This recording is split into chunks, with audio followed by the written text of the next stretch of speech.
Capítulo 5. Alcohólico en el grupo Oxford. En 1934 a 1935, la esposa y los hijos del Dr. Bob carecieron de lo más necesario para la existencia, y vivieron en el campo de batalla de rotas promesas hechas con toda sinceridad. Anne hizo lo que pudo para mantener unida a la familia, y rezaba porque su esposo encontrara de alguna manera una respuesta a su problema. Nunca sabré cómo mi esposa conservó su fe y valor durante todos esos años, decía el Dr. Bob. Si no lo hubiera hecho, sé que yo estaría muerto hace mucho tiempo. Por alguna razón, nosotros los alcohólicos parecemos tener el regalo de escoger. Las mujeres con más delicadeza del mundo, decía. Porque deben ser sometidas a las torturas que les infligimos, no puedo explicarlo. A principios de 1933, aproximadamente, cuando llevó a cabo el experimento de la cerveza, el Dr. Bob y Anne habían entrado en contacto con el grupo Oxford. Este era un movimiento espiritual que buscaba recapturar en el mundo moderno la fuerza del cristianismo del primer siglo. Su fundador, Frank Buchman, 2 décadas antes había captado seguidores dentro de su fraternidad cristiana del primer siglo. Su movimiento Grupo Oxford, iniciado en 1921, estaba basado en los mismos principios. En 1939, le cambió el nombre a Rearmamiento Moral. Los miembros del Grupo Oxford buscaban lograr la regeneración espiritual haciendo una rendición ante Dios por medio de un riguroso autoexamen, confesando sus defectos de carácter a otro ser humano, haciendo restitución por los daños causados a otros y dando sin pensar en la recompensa, o, como ellos decían, no hay pago para la cirugía del alma.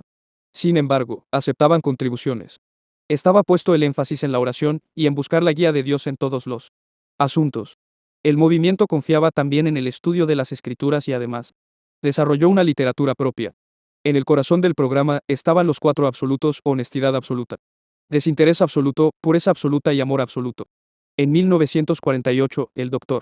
Bob recordaba a los absolutos como las únicas normas que Alcohólicos Anónimos tuvo en los primeros días antes de los 12 pasos. Decía que él sentía que continuaban siendo buenas y podían ser extremadamente útiles cuando creíamos hacer lo correcto y la respuesta no era evidente. Casi siempre, si yo mido mi decisión cuidadosamente por las normas de la honestidad absoluta, el desinterés absoluto, la pureza absoluta y el amor absoluto, y va bastante bien de acuerdo con esas 4, entonces mi respuesta no puede estar muy lejos del camino, decía. Los absolutos se publican todavía y son ampliamente citados en las juntas de AA, en el área Akron-Cleveland. Además de los 4 absolutos, los oxfordianos tenían las 5 Cs y los 5 procedimientos. Las Cs eran confianza, confesión, convicción de culpa, conversión y continuidad, mientras que los procedimientos eran dejar de discutir con Dios, escuchar la dirección de Dios, confirmar la guía, restitución y compartimiento, para dar testimonio y para hacer confesión. Además había axiomas: estudia en los hombres, no en los libros, ganas tu discusión, pierdes a tu hombre, da mensaje, no puntos de vista. Además, un miembro recordó cómo los oxfordianos se miraban unos a otros sonriendo con entusiasmo y se preguntaban: ¿eres tú lo máximo? El líder sin discusión a la vez que fundador del movimiento Grupo Oxford, Frank Buchman, era un ministro luterano de Pensilvania que no bebió ni fumó. Buchman miró a con desdén en los últimos años y nunca le agradaron mucho sus miembros. Los miembros del grupo Oxford buscaban que tuvieran un cambio los líderes de la comunidad, con la idea de que su ejemplo motivaría a otros. Así, había gran cantidad de publicidad y sonido de trompetas cuando los miembros convertidos lograban el renacimiento espiritual. El mismo Dr. Buchman era entrevistado con frecuencia y citado ampliamente. El presidente de una compañía hulera, agradecido porque el grupo Oxford había puesto sobrio a su hijo, llevó a Akron unos 60 entre líderes y miembros del equipo del grupo Oxford para 10 días de una fiesta casera, tal como le llamaban a sus reuniones. Efectuaron juntas durante todo el día, y todo culminó en una comida para 400 prominentes ciudadanos de la comunidad. Esto tuvo un impacto sustancial en los círculos de las iglesias locales y atrajo a muchos nuevos miembros, que subsecuentemente establecieron reuniones semanales en diversos barrios, muy parecido a como allí lo hacen los miembros de AA. La influencia del grupo Oxford decayó posteriormente en Akron por varias razones, incluido el hecho de que el heredero de la compañía hulera se emborrachó otra vez. Pero para esta época, el equipo se había cambiado a calle. Louis y había puesto sobrio al hijo de un magnate de la cerveza, una situación que indudablemente colocó a los oxfordianos ante delicados problemas de publicidad. Fue en primer lugar Anne la que persuadió al Dr. Bob para que fuera a las juntas del grupo Oxford, pero posteriormente él mismo se sintió atraído hacia los miembros del grupo por su aparente equilibrio, salud y felicidad. Esta gente hablaba con una gran libertad de lo avergonzante, lo que nunca podía yo hacer, decía. Parecían sentirse muy a gusto. Sobre todo, el Dr. Bob estaba impresionado porque parecían ser felices. Yo estaba autoconsciente y preocupado y angustiado la mayor parte del tiempo, de que mi salud estaba pendiendo de un hilo, y yo era absolutamente desdichado. El Dr. Bob se dio cuenta de que estos recién encontrados amigos tenían algo que yo no tenía, pensó que le sería de utilidad estar asociado con ellos. Si no lo era, no le haría ningún daño. Probablemente a causa de sus anteriores experiencias con la iglesia, su entusiasmo se enfrió en cierta forma cuando se dio cuenta que su programa tenía un aspecto espiritual. Sin embargo, se restableció la confianza al saber que no se reunían en una iglesia, sino en el Hotel Mayflower y en casas particulares. El doctor Bob y Anne fueron asistentes regulares al grupo de West Hill, que se reunía los jueves por la noche. Tanto él como algunos otros podían ser alcohólicos, pero al principio él no admitía esto, cuando yo en ningún momento sentía que pudiera haber una respuesta para mi problema de licor. Durante los 2 años y medio siguientes, Bob asistió regularmente a las juntas del grupo Oxford y le dedicó mucho tiempo y estudio a su filosofía. Podría decirse, de hecho, que desde entonces se embarcó en una búsqueda espiritual destinada a durar el resto de su vida. Leí todo lo que podía encontrar y hablé con todo aquel que pensé que sabía algo al respecto, decía el doctor Bob. Leyó las escrituras, estudió las vidas de los santos, e hizo lo que pudo para empaparse de las filosofías espirituales y religiosas de las diferentes épocas. No obstante, se emborrachaba. Otro de los asistentes regulares a la reunión de West Hill era Henrietta Seiberling, nuera de Frank A. Seiberling, fundador y primer presidente de la Goddard Tire and Rubber Company. Habiéndose graduado en el Bazar Correge, Henrietta era entonces una joven ama de casa con 3 hijos adolescentes, que también eran miembros del grupo Oxford. Tal como lo recordaba en 1978, el año anterior, a su muerte, una amiga llamada Delphine Weber le preguntó una noche en marzo o abril de 1935. ¿Qué vamos a hacer respecto a Bob Smith? ¿Qué le pasa? Preguntó Henrietta. Es un terrible bebedor, respondió Delphine, haciendo notar que había tenido problemas en el hospital y estaba prácticamente en bancarrota por causa de su bebida. Inmediatamente me sentí guiada a que debíamos tener una reunión para Bob Smith antes de que Bill Wilson llegara siquiera a venir a Akron, dijo Henrietta. Se fue a ver a los compañeros del grupo Oxford, T. Henry y Clarace Williams, y les pidió que si les sería posible que usaran su casa como un lugar para reuniones. Ellos accedieron fácilmente. D.T. Henry, que era todo un próspero inventor responsable de un nuevo proceso para hacer llantas, se decía que tenía más cara de borracho que la mayor parte de los alcohólicos, a causa de su constitución sanguínea. Le hacían muchas bromas al respecto, que tomaba afablemente. Aunque indudablemente T. Henry y Clarace tenían sus propios problemas espirituales, eran considerados como una pareja santa que gratuitamente se entregaba a la gente, y mostraban permanentemente una clase de bondad natural, que la mayor parte de nosotros solo mostramos superficialmente, por breves momentos. A diferencia de otros que compartieron sus recuerdos de los Smith, Henrietta llegó casi a criticar a Anne, declarando que ésta nunca compartió a profundidad en las reuniones y era muy sensible. Henrietta narró un incidente en el que Anne estaba contando una situación hablando en tercera persona. Le dije, Anne, ¿por qué no pones eso en primera persona del singular? Ella rompió a llorar. Compartir en primera persona le era difícil para su orgullo.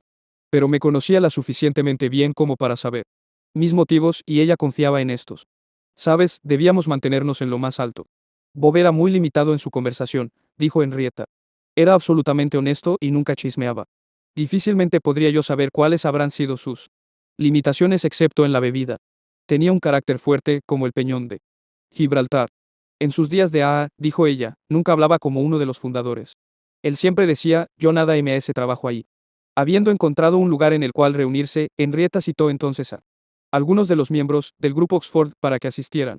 Estaba segura que la gente que participaba en el grupo Oxford nunca había compartido cosas muy duras, para hacer que Bob perdiera su orgullo por medio de su ejemplo, y que compartir en lo que yo quería le costaría mucho trabajo, dijo ella. Le advertí a Anne que yo iba a hacer esta junta. No le dije que era para Bob, pero le dije, ven preparada para asuntos indignos. No habrá disimulos. Con firmeza, en ese tono profundo y serio de él, dijo, bueno, todas ustedes buenas personas han compartido cosas que estoy seguro que les ha costado mucho el hacerlo, y yo les voy a decir algo que puede costarme mi profesión. Soy un bebedor secreto y no puedo detenerme. Le dijimos, ¿quieres que recemos por ti? Entonces alguien dijo, ¿nos arrodillamos? Y él dijo, sí, y así lo hicimos. Este fue el inicio de la reunión de los miércoles. En la casa de los Williams, que de acuerdo con el doctor Bob nos permitieron hacer excelentes trabajos en el yeso de las paredes y los quicios de las puertas, al acarrear sillas escaleras arriba y abajo. Las juntas continuaron en la casa de T. Henry hasta 1954, mucho después de que los alcohólicos se habían cambiado a algo mejor. A la mañana siguiente, continuó Henrietta, yo, que no sabía nada sobre el alcoholismo, yo creía que una persona bebía como un caballero, y nada más, estaba rezando una oración por Bob. Dije, Dios, yo no sé nada acerca de la bebida, pero le dije a Bob que estaba segura que si vivía esta forma de vida, podría dejar de beber. Ahora necesito tu ayuda, Dios. Algo me dijo, yo le llamo guía, es como una voz en mi cabeza, menos Bob no debe tomar ni una gota de alcohol. Supe que la que hablaba no era mi mente. Así que llamé a Bob y le dije que tenía guía para él. Esto es muy importante, le dije. Vino a verme a las 10 de la mañana, y le dije que mi guía era que no debía tomar ni una gota de alcohol. Estaba muy decepcionado, porque creía que la guía sería ver a alguien o ir a algún lugar. Luego dijo, Henrietta, no lo comprendo. Nadie lo comprende. Dijo, algún doctor ha escrito un libro al respecto, pero no lo comprende. No me gusta este asunto. Yo no quiero beber. Le dije, bueno, Bob, eso es lo que me ha sido guiado tocante a esto. Y ese fue el inicio de nuestras reuniones, mucho antes siquiera de que Bio viniera. Activa en el grupo Oxford, Henrietta Sieberlin esperaba que su programa liberara al doctor Bob de su alcoholismo. Posteriormente, en 1948, el doctor Bob describió lo que pudo haber sido la misma conversación con la señora Sieberlin. Fui con mi buena amiga a decirle a Henry, ¿tú crees que quiero dejar de beber licor? Ella, siendo un alma muy caritativa, dijo, sí, Bob, estoy segura que quieres dejarlo. Yo dije, bueno, no puedo concebir a ningún ser humano que quiera realmente hacer algo con un deseo tan grande como el que yo pienso que tengo, y que sea un fracaso tan total. Henry, yo creo que soy uno de esos individuos de quiero hacer, quiero hacer. Y ella dijo, no, Bob, yo sí creo que lo quieres hacer. Solo que todavía no has encontrado una forma de trabajarlo. T. Henry Williams pensaba que el ritmo de la bebida de Bob disminuyó bastante. Después de que llegó al grupo Oxford de beber todas las noches, a una vez cada 2 o 3 semanas, pero que no encontró totalmente una respuesta hasta que conoció a Bio. Esta impresión de un mejorado patrón de bebida fue creada probablemente por el deseo de Bob y su habilidad para ocultar su forma de beber, inclusive después de haber admitido que tenía un problema. Porque, como dijo posteriormente, ellos me dijeron que debía ir con regularidad a sus reuniones, y así lo hice, todas las semanas. Decían que debía afiliarme a alguna iglesia, y eso hicimos. También dijeron que yo debía cultivar el hábito de la oración, y eso hice, al menos hasta un grado considerable para mí. Pero me ponía tenso todas las noches, no podía comprender en dónde estaba el error. Sue recordó haber estado sentada en las escaleras durante algunas juntas del grupo Oxford y recordó que en esta época su madre parecía hablar más libremente acerca del problema de su padre, aunque no se le había suministrado todavía ninguna respuesta. En el vestíbulo del Hotel Mayflower, un desconocido en el pueblo se volvió hacia este directorio para permanecer fuera del bar. Ella también recordó que en esa época, en su propia casa, no había mucho de lo que se parecería a una observancia religiosa. Sé que nosotros íbamos a la escuela dominical todos los domingos, pero ellos no iban. Papá hizo una promesa de que él no iría a la iglesia, y la cumplió casi hasta que empezaron a ir a la iglesia de J. C. Wright de vez en cuando, por medio de sus conocidos del grupo Oxford. Esta era la situación el 11 de mayo de 1935, el sábado en que Henrietta Sieberlin recibió una llamada telefónica de alguien que le era absolutamente desconocido. Era Bio Wilson y nunca olvidaré lo que me dijo, recordó ella. Soy del grupo Oxford y soy un sabueso para el licor que vive en Nueva York. Estas fueron las palabras. Yo pensé, esto es realmente como maná caído del cielo. Yo que estaba desesperada por ayudar a Bob en algo de lo que yo no sabía gran cosa, estaba dispuesta. Venga aquí enseguida, le dije. Y mi pensamiento fue juntar a estos dos hombres. Así que nos vimos en mi casa y cenamos. Le dije que fuera conmigo a la iglesia a la mañana siguiente y le conseguiría a Bob tal como lo hice.